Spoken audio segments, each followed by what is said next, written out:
Hello, this is Frantz Kantor here, cartoonist, illustrator, and toon talker, and these are my hands. This is me, and I'm here at the Australian Cartoon Museum, and I'm here with... That's my hand, and this is me here. Jim Bridges. And you are? I'm the president of the Australian Cartoon Museum. Huzzah! We're here in downtown Docklands. Yes, during the crisis, during the lockdown, yes. We're keeping our distance. Yes. So what we're doing today is we're doing another caricature, and I've done a little thumbnail sketch here just to work out some shapes that I want to play with. But this is the subject. This is the picture. I like this shot. It's very sort of graceful and nice and clear. And this is Frida Kahlo, and that's our subject for today. This is not Frida Kahlo. This, of course, is Salvador. That's Cell Baby. Yep. So this is Frida with her husband, Diego. Diego. Diego. Yeah. Rivera, that's it. So he was a very popular muralist.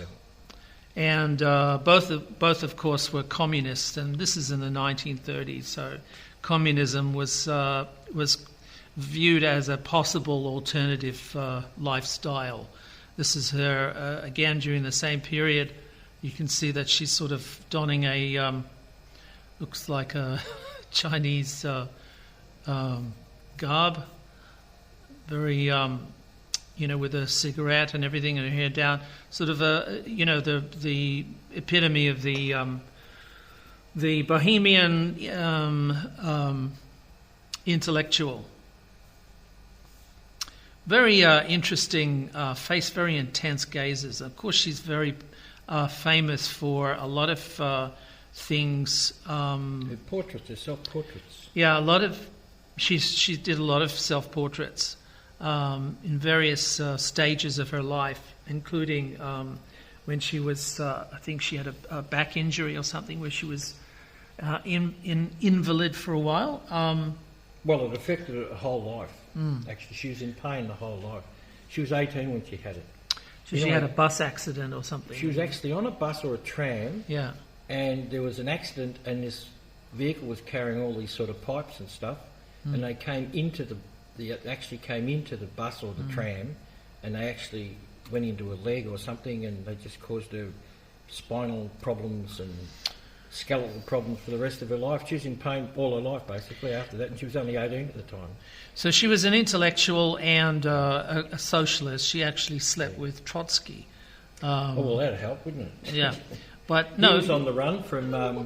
He was on the run from Stalin. From Stalin, yeah. And they caught up with him.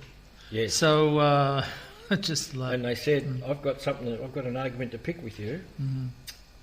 Yeah. So she's best very known. Queenly there, very queenly, isn't she? Yeah. Well, she has a very intense stare. Yeah. And she's best known for her sort of, monobrow sort of thing and mustaches and things, because she was a very outspoken feminist. Yeah. And that's not the reason why she wore her hair in such a fashion. It was really against the artificialness of women, the decorative aspect. Even though most of her artwork you could really describe as semi-decorative in a sense, and very much influenced by folk art. So the folk art comes from like a movement from the people rather than commissions from the church or from the government or something like that. Professional. Yeah, so it's more something that you develop personally. It's a personal directive, personal visual direction.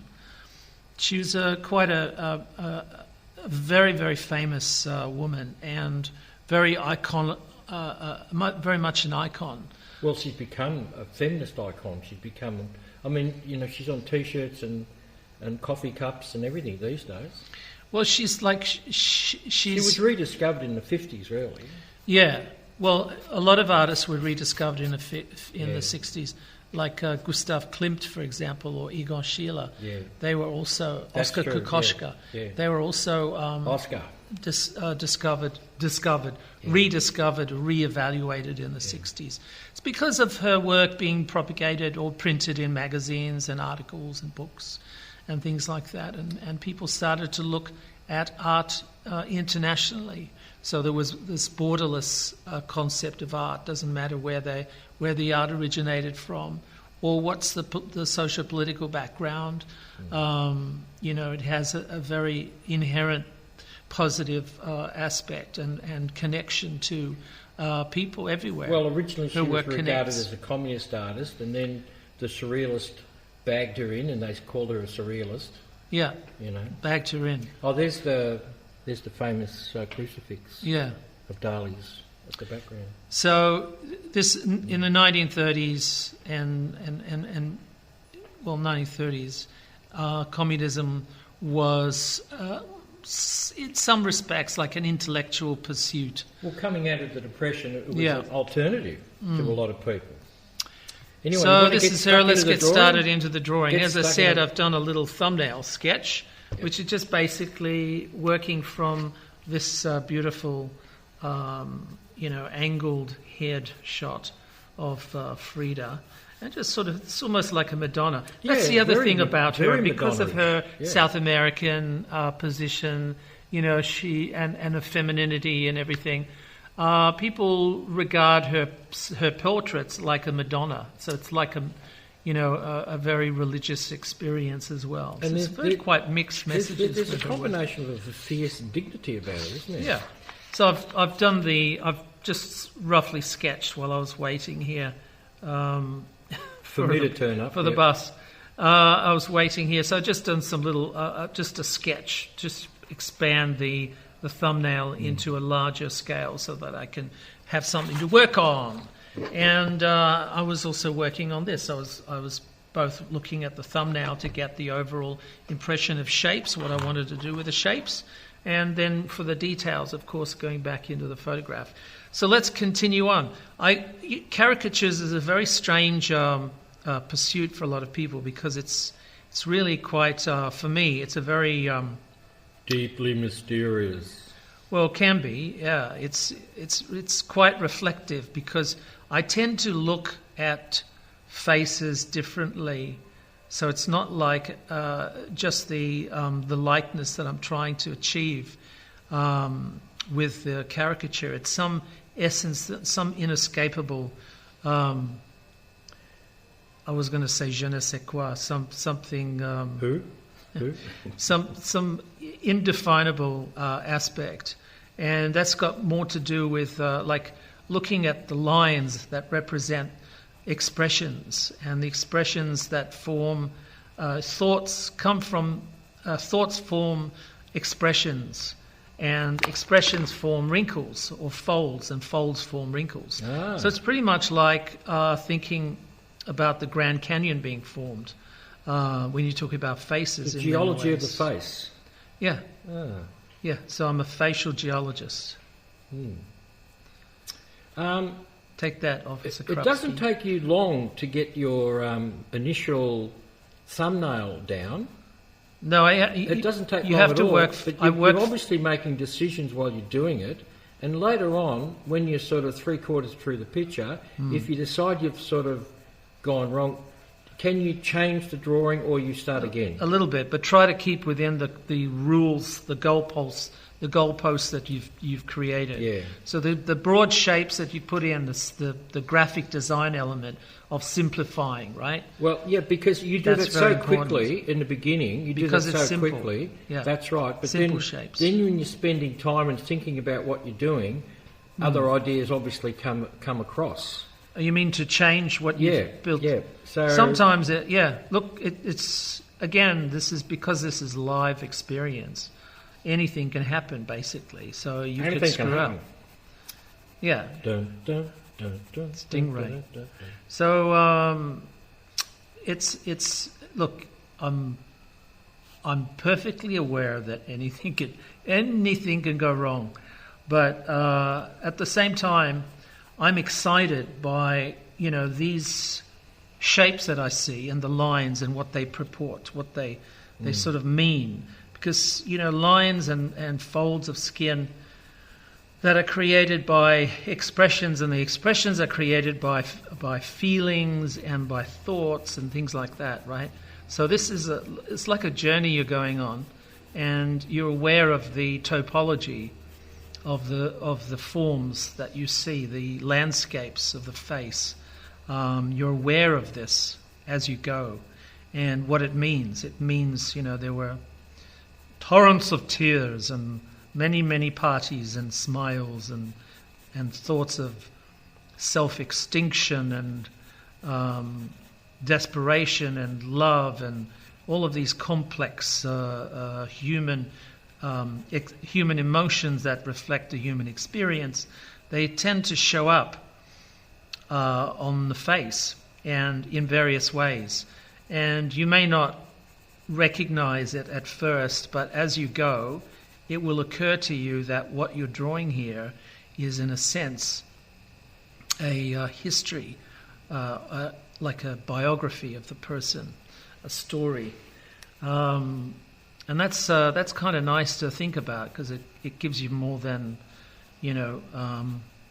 more reason than just the first concept of creating a likeness. It makes the whole process of drawing holistic, doesn't it? Holistic, yeah. I mean, you're bringing in your accumulated memory, knowledge, drawing, philosophy. I mean, you're talking. Yeah, but philosophy. there's also the I am. You are in a way. I'm touching on a philosophical notion of, the person underneath the pencil and behind the pencil. I'm behind this pencil, but I'm drawing somebody else. So there's a two-way street here. Which side of the pencil are you on? Well, the artist reveals himself. That's right.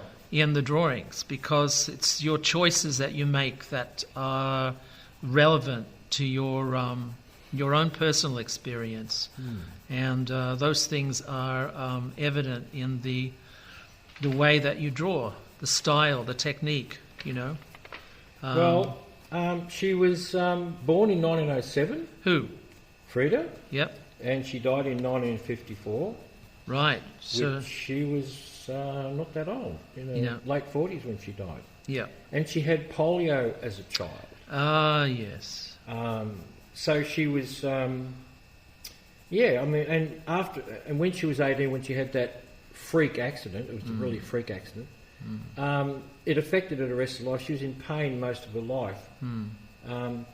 But she didn't start out to be an artist. She basically wanted to be a doctor. A doctor, and she wanted to go to medical school. And I think she was going, but then the accident happened. And she couldn't walk for 3 months, plus the fact that the polio before that would have affected her walking as well. And a lot of artists had polio when they were younger. And they spent a lot of time in bed looking at books and drawing and all that sort of stuff. I don't know about that. She may have done that, but the point is, when she couldn't walk and she was in bed, they organised an easel for her. She took up art because she was in bed for such a long time. I've seen pictures of her painting on her own body in her bed. Yeah, but she was painting in bed, and she'd have a mirror set up hanging over her face so she could see her face to do the self-portrait. Yeah. So that's when she was 18.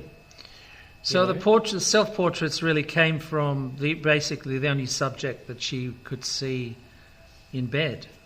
And and also I'm just saying she spent a lot of time in bed, this woman. And she had lifelong pain and suffering. Anyway, in 1927, she joined the Mexican Communist Party, where she met Diego Rivera, who was a world famous big mouth. Well, he hung out with Picasso and all those guys. He was hired to do a mural in Rockefeller Center. Yes. Yeah. And he did one that glorified the worker. Yeah. But and it was, I think, the commissioning people loved it at first, and then started to see things in the mural. So after a while, they hated it. Yeah. So it was kind of a this is the thing about symbolism in art. In many ways, it has a very ambiguous nature. That people can read into pictures, what they like, and sometimes it's that they read something quite innocent in it, and other times they can get quite upset. Well, I would say symbolism, personally, is the backbone of all of art. And if you take symbolism out, you haven't got much left. No. Yeah. Yeah, so it's a very interesting topic, symbolism in art, because you often think what does art? It's a painting, so it's a portrait, and then you still say, well, other than the likeness of the person, what does the art mean? What does this mean to you? So this is a dialogue that doesn't really happen in photographs. It only happens in artwork. So it's really peculiar to that medium. People tend to... Well, as you keep on saying, and I really believe it every time you say it more and more, it's a storytelling process, whereas photography is just a recording device, really. Well, yeah, there are a lot of... There are exceptions. Oh, yeah, and there are fluke moments in life when three people are in a certain place at the same time and someone takes a photograph and it's got its own built-in symbolism and all that stuff. But yeah. A lot of photos which we've grown up with, we found out later were all sort of set up, Yeah. Anyway, so she met Diego Rivera in the Communist Party, and they were married a couple of years later. And of course, he being he was famous, she wasn't. And she, very feisty woman. She had. He ended up sleeping with her best friend, who was her sister, and that really buggered her up. And then they divorced. It was a torrid. It's always been a torrid relationship. And in 1938, she had her first exhibition in New York, and it was a total success. And the year later, she had one in Paris, and the Louvre brought one of her pictures, and I think it was the first Mexican artist in all the Louvre's holdings, Yeah. And she had her first solo exhibition, obviously, so this is in 1953, just before her death, and she was so bedridden that they carried her, she had a big bed, and they carried her bed, in her bed, all the way down the streets to the art gallery. I don't think they could get in the art gallery with the bed, so they held her near a window or something. Or they got her through a window, the bed through the window. I can't remember the story now. And, she was carried like the baby Jesus and the Madonna's carried through the streets, you know what I mean? There's all these legends about her, there's just, and she's just... Well, that makes her larger than life, really. Yeah, she's iconic. In many ways. In lots of ways, she's a total icon, And of course, the feminist and the left championed her in the 50s and 60s, and then she became, what she is. And Edward G. Robinson, the that actor. No, that wasn't Edward G. Robinson. Yeah, but he was probably talking to Edward G. Robinson. See, I'm Chico, see, is that him? Yeah. Yeah, see, yeah. Well, the gangster Hollywood actor, he was also an art collector, and he was. He purchased 4 of her pieces in 1938 for $200 each. And André Breton, who was the self-appointed leader of the Surrealists, he came to Mexico and saw her work, and he fell in love with her stuff, and he said she's a Surrealist, so she became a Surrealist overnight. And what did he call her work? A ribbon around a bomb. Yeah. That's what he called her work, yeah. Yeah. So, just a little quick note on surrealism, I guess, for most people. You kind of realise that surrealism deals with the dream or the subconscious, things that are not sort of open. Symbolism is plays a lot of part of the icons or the language, the visual language of surrealism, and really,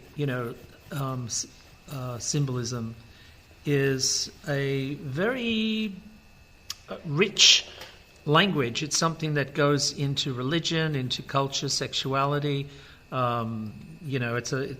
It's part of our. It's a cultural phenomenon.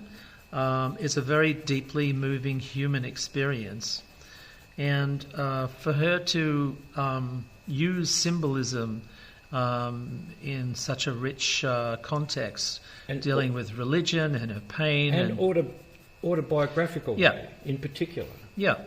So there's a lot of that personal experience, and it's the language in culture. It's the language of folk art. Folk art uses a mixture of realistic context and symbolic context, because it's the daydream or the yearning of the spirit that tries to escape the confines of suffering in this world, and what do you call it? The cultural. It's a cultural significance. It has a cultural significance. So back in the 30s, communism was thought to fulfill a lot of the cultural significance of the suffering worker, the suffering people. Well, most people have been through the First World War and followed very closely by the Depression. Yeah. So they didn't feel that their interests were being served by the system, and that's why communism or communist thought kind of took a hold. Well before all of the 1984 and Animal Farm stuff came out to sort of put pay to the notion of the difference between socialism and then socialism gone awry. Russia and China were closed really, and people didn't get what was really going on. Gulags and all that sort of stuff took many years to come out. You know?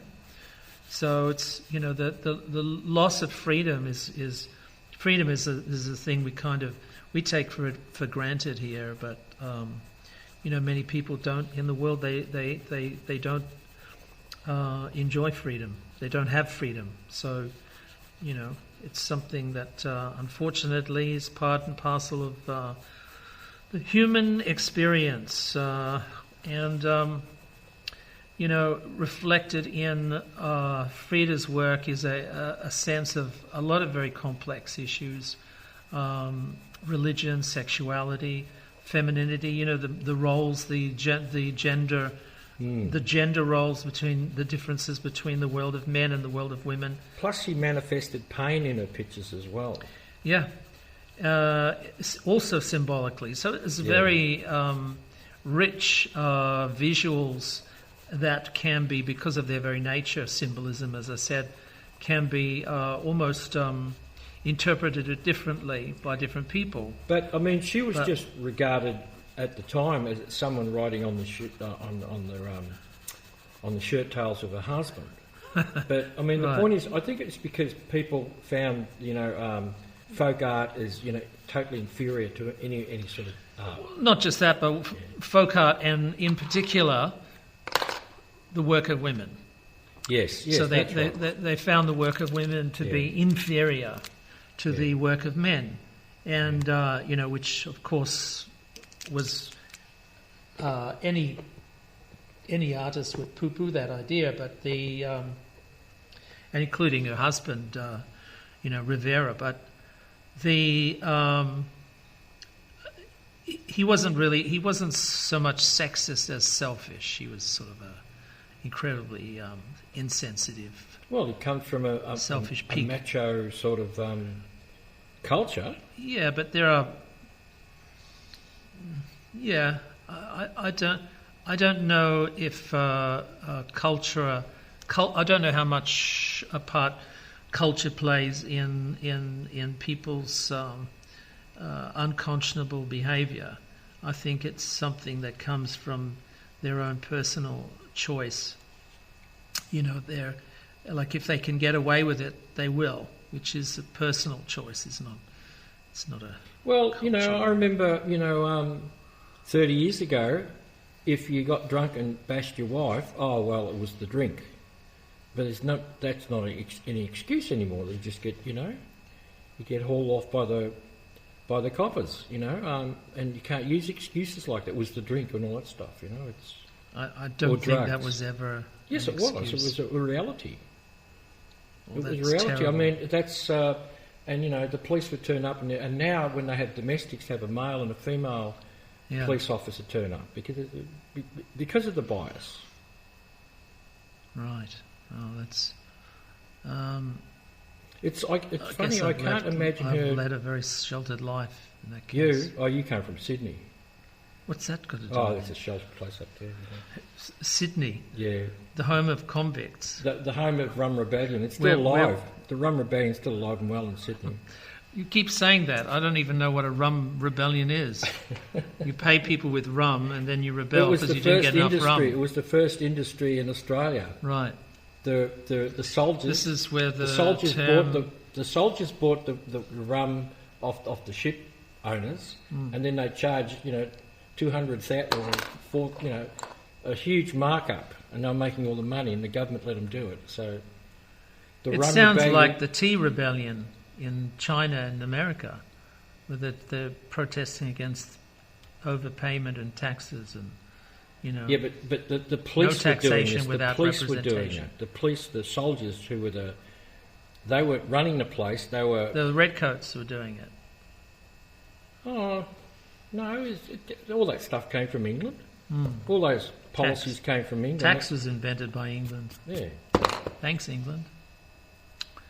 So, but taxes were invented by England. Yeah, didn't they go back to the Greeks and the Romans? No. It was Henry VIII. What? He started taxation? Yeah. I got to check this out. Well, it could be Richard the First, taxing people to go to war, pay for war, to defend the realm. Well, the first time I heard about taxes as a child was in Robin Hood. Yeah. They taxed the Saxon dogs. The Saxon dogs. Yeah. Right. I tend to think that where's the halo? I can't see the halo. I'm not putting a halo in. You're not putting a halo, okay. I'm just trying to... It's very Renaissance looking, isn't it? It is, because I think it's the she hair has a and very... that, Well, it's the tilt of the head, and it's a very... it is a very classical, beautifully lit portrait, and I'm just trying to do that justice a little bit over here. I love her. She's got a beautiful face, very sort of graceful, and troubled, but it's like a measured trouble, so you can feel that there's something underneath that expression. But she's kind of indomitable. Her spirit's like unbroken. Yeah. And you can see that, because even though most people would be scowling or angry or whatever, she's just Madonna. And this is why her popularity, I think, why she was so popular in her lifetime, and obviously, since then, because is something about her. There is a certain thing about her, and it's exciting to have a chance to reveal. I've never drawn Frida in my life, and I was quite excited to, share this opportunity with you guys, because she's a hero, and not just to women. I think she's a hero to everybody.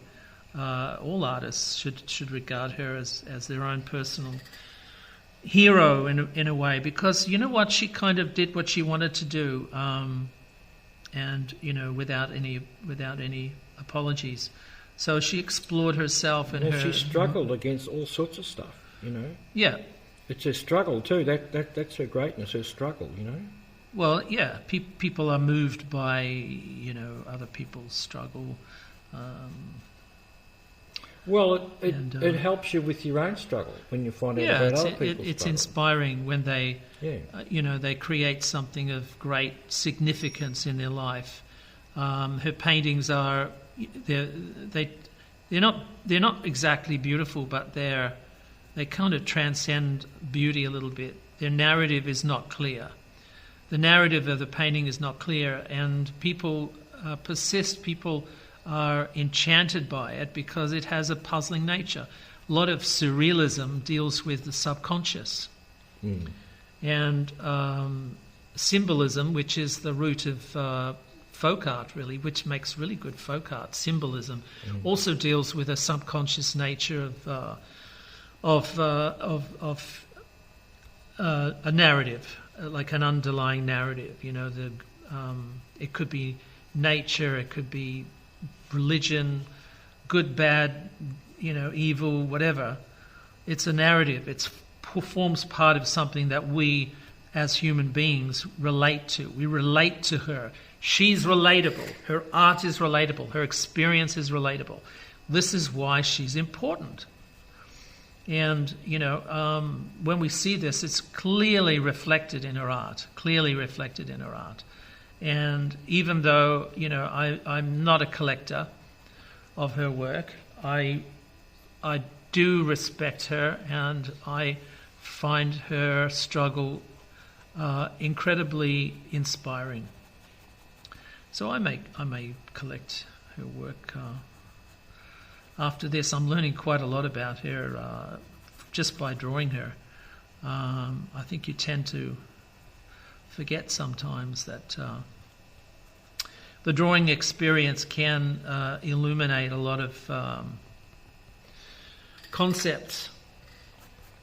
A lot of, the narrative can be experienced by drawing her, because in a way it's sort of like an intimate act of discovery, an intimate act of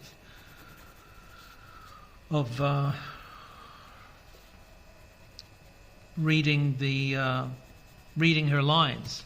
It's also very tactile. So I'm trying to make a three-dimensional drawing. So I'm using a brown pencil, which is a terracotta. This is a Prismacolor. It's about $3. $3 for a pencil may sound a lot, right? But they pack a lot of very good binder in here and very good pigment. So, it has very good flowing properties. So you can get dark strokes and light strokes easily. That's why you have to pay for that. Same thing with a black pencil. In this case, I'm not using a Prismacolor. I'm using a polychromo. Not for any particular reason except the convention. I kind of spent most of my life working with a polychroma. They're quite dark. I'll show you what I mean.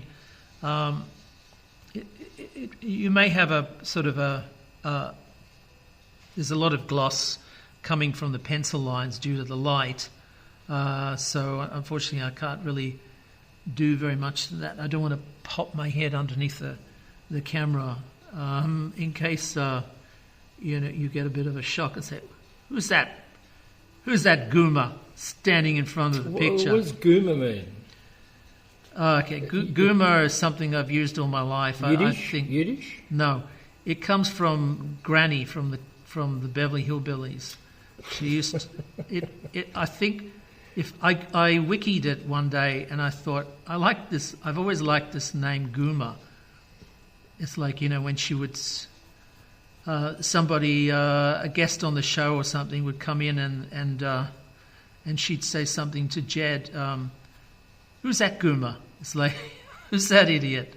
She didn't mince words. There's another feminist for you, Granny Clampett. I love strong women. I've always had. My mother was a strong woman, and my sister, and my daughters are strong women as well. And I've always enjoyed that.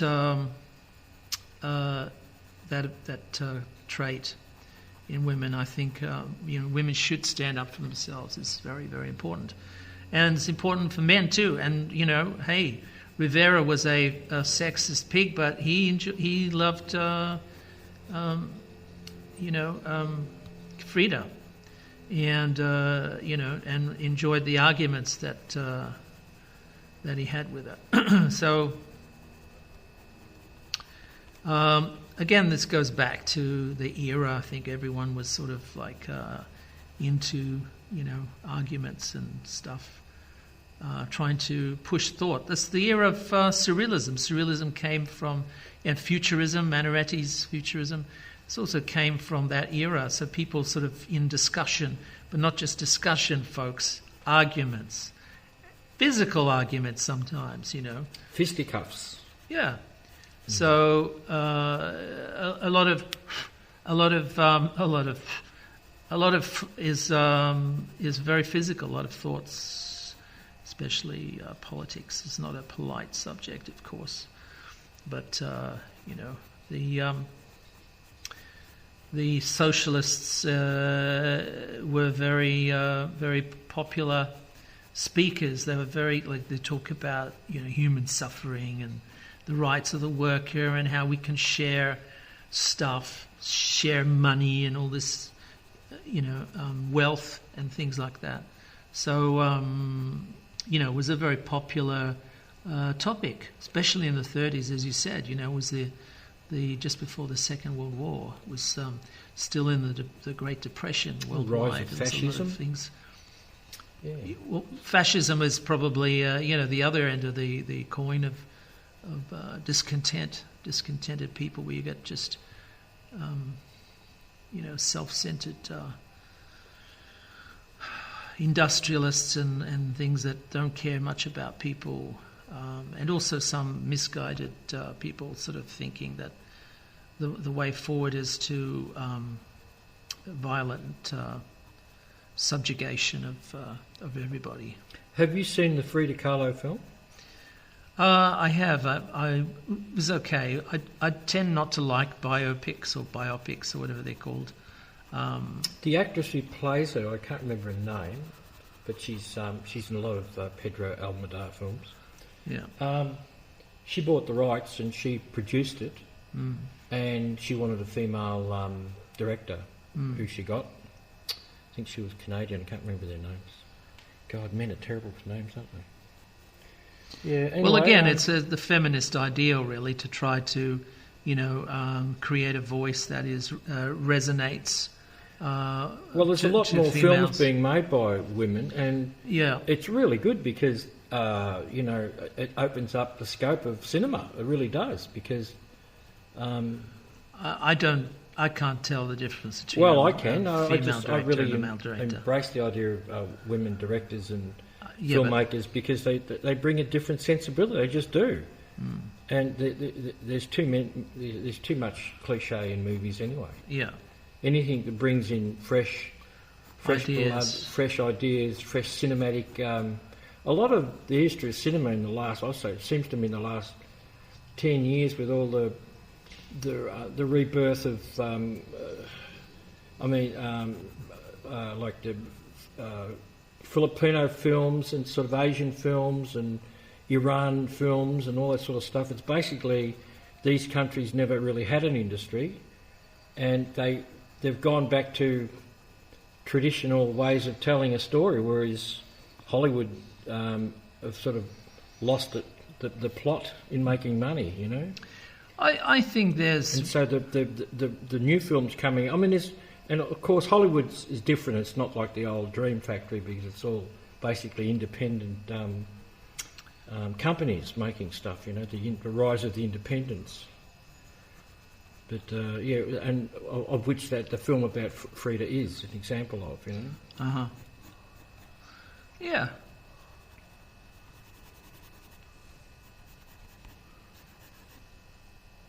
She's definitely knowing. You've got the knowing. She knows, in her face, her eyes. Yeah, she's a very... there's a certain enigmatic quality to her. A streetwise Mona Lisa, but you kind of feel... there's two ways of reading faces. So one is, the visual beauty or the visual... proportions and things like that. So there's also the expression, which is a little bit more interpretive. It's more up for interpretation. And that's the thing that I find very interesting in a way, because I'm kind of rushing these little beads a little bit. The interpretation, which you kind of find different interpretations about people based on your experience and based on your understanding of emotions and how people... Let's have a look, see if there's any... No, there's not much shine there. Expressions are quite complex. We're very, very good with reading expressions, and usually we get them quite right. There's a certain enigmatic quality to her expressions that I wanted to sort of explore more. I don't know if I'm getting everything out of her face, but I'm certainly getting a lot of strength. She's a very strong character, and I admire that. I think that's a very good trait. Obviously, for an artist, you need to have a strong sense of self, a strong voice, in order to, do something, go somewhere and say something that no one said before in art. And it's a very important thing to recognize in other artists, not just... hopefully you try to do it with yourself, to try to push yourself in many ways to, because it's kind of the search of truth, the search for truth that you try to get.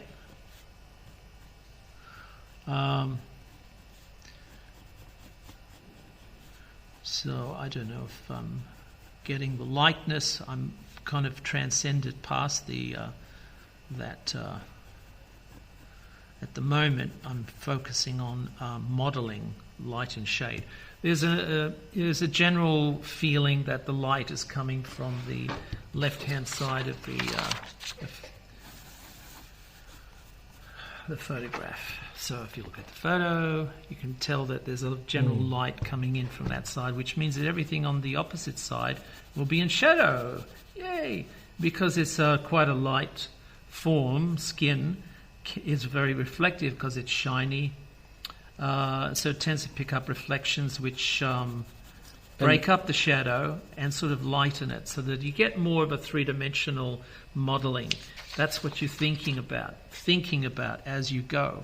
So when you do a drawing, you're thinking about all of these different aspects that are to do with the physical experience, the physical world, how you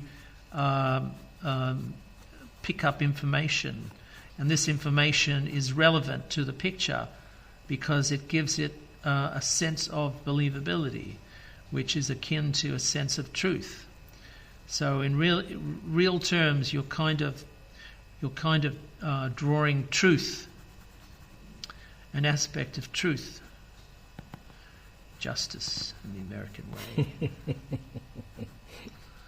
So, these are things that really you mightn't credit when you're drawing something, because you're much more concerned with the moment, with the texture and the control of the pencil to say what you wanted to say, and also your understanding of these shapes and forms and how best to describe them, because we aren't cameras after all, we're people, and we have a very organic and very, at sometimes, very strange way of communicating ourselves visually, yeah? And a lot of that is culturally based. Your choice of symbols, your choice of materials, all of this is sort of based on a cultural tradition. Like, this is a pencil drawing, so there's a cultural tradition of pencil drawings, and even though I'm using colour pencil, it's still part of that cultural tradition of using a pencil. It is, after all, a drawing. I've fooled it a little bit because with three pencils, brown, black and white, you're kind of drawing a sculptural experience plus with a pencil. Plus the paper. Yeah, so the paper is half meets you halfway tonally. It's a darker tone than white, so you're not constantly building up half tone. You're not constantly building up tone. You're finding the tone already there, and now you're just helping it along. Clothing, wrinkles and stuff are quite a complex study, and I don't really have time to go too much into the details because I want to try to finish this in a timely manner without too much ado. Even though there is always ado, but try to get it done. To do or not to do? So It's funny, just by adding the black, you can almost just see the there. red. You can almost see the red, can't you? Well, I'm running the black over the red, so under the black there's red, which makes the black richer. So it's just a technical Well, it's a black thing. and white photo, but I suppose that is red she's got wrapped around her shoulders. Oh, you mean the scarf? Yeah. The serapo? Yeah. Serap, whatever. Yeah.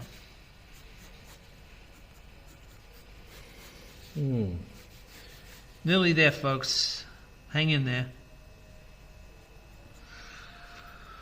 So, let's try to help we're going to help the black lines a little bit. We'll get a zig marker perhaps, and no, that won't work. It's gone dry.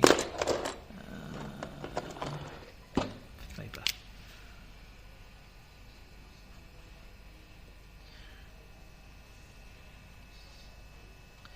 So there may already be black enough here, but I can't really tell because of the reflections coming in from the light are telling me that it's shiny or grey rather than strong black.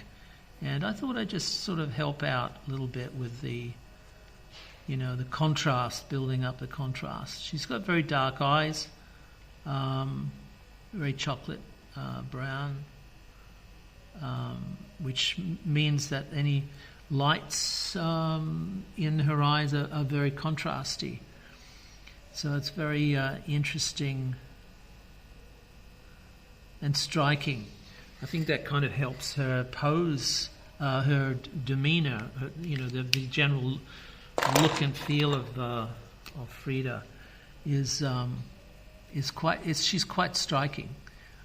She's not a little bit. She's not obviously not a classical beauty, but then depends how far back you go in classical, because it has a very Renaissance feel. And Renaissance is like a feeling of composition, of complex visual narrative. Renaissance art they paint a lot of, especially like Caravaggio painted a lot of suffering and drama and like scenes of murder and things featured quite a lot, and these are biblical stories, of course. So yeah, but par for the course in his life. Well, he lived in a very he lived a very hedonistic life, and upset a lot of people. Well, made his mother unhappy. Yeah, so it was. Yeah, well, you can go on and on and on about the Renaissance and how formative it is in a lot of our thinking in terms of art, and where a lot of our visual language stems from, is the work that the Michelangelo and Da Vinci and Raphael and Caravaggio and Botticelli and all of these people kind of made a big impact in our lives visually.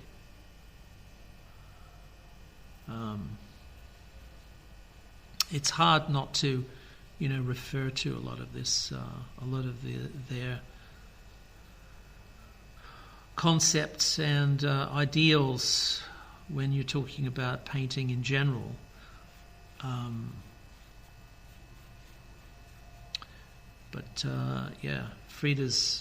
Frida has a very strong personal style, a very strong personality, and it comes out in her work. It shows in her work. And for that reason alone, I think she's, remarkable. I think that is a beautiful achievement to have you have the ability to have your personality show through to the the end product through the artwork. So it's all part of the visual story, isn't it? It's part of the experience. I might help that out a little bit.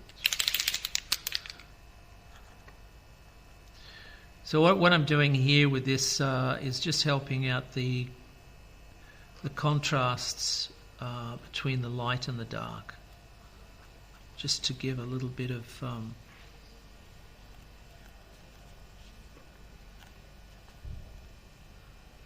variation and drama. Your interest in caricature, when you look at a photo and you don't have any intention to caricature it, do you tend to have a caricature? Can you switch it on and off? Can you see when you're looking at the photo, that would make a good caricature? Can you actually see it? No, I don't know if it'll make a good caricature. No, but I'm saying that I look at things and I look at expressions and shape and all of this stuff together. Yeah. And I make a decision. But you've got a background in portraiture. Yeah. So that obviously is strong, but the caricature is sort of on top of that, or it's informed by your portraiture? Or? This is a good point. Portraiture is not as effective as caricature. I know, but I'm saying because you have a background in portraiture. Yeah. And it's, I find this much more incisive and a better experience of the human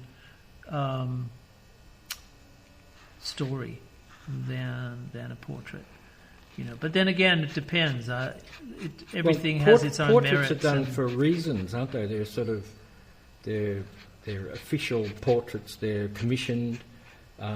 Not always. There could be just personal explorations. Well, the history of portraiture tended to be like that, Yeah.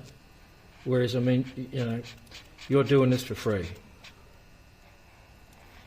No one's forcing you to do this. I'm doing this for me. That's right. So there's not a monetary question about this. This is more exploration and having fun. I would do a portrait if it presented itself as a fun experience. So if it was a fun experience, obviously it would take a lot longer than this because you'd probably want to explore the materials and things themselves, like oil or something like that. So you can't knock it out quick enough. Really, it's difficult unless your style was able to accommodate that. But generally, these things are. See, I can't even see whether this is going on white. This just looks like wet to me. It's because of the angle of the light. So I'm kind of sort of.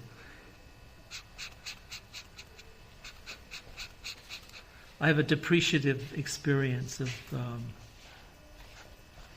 Don't move the light. No, I'm not on video. It won't help.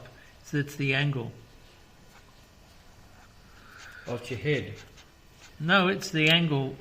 The light is bouncing at an angle to where I'm sitting.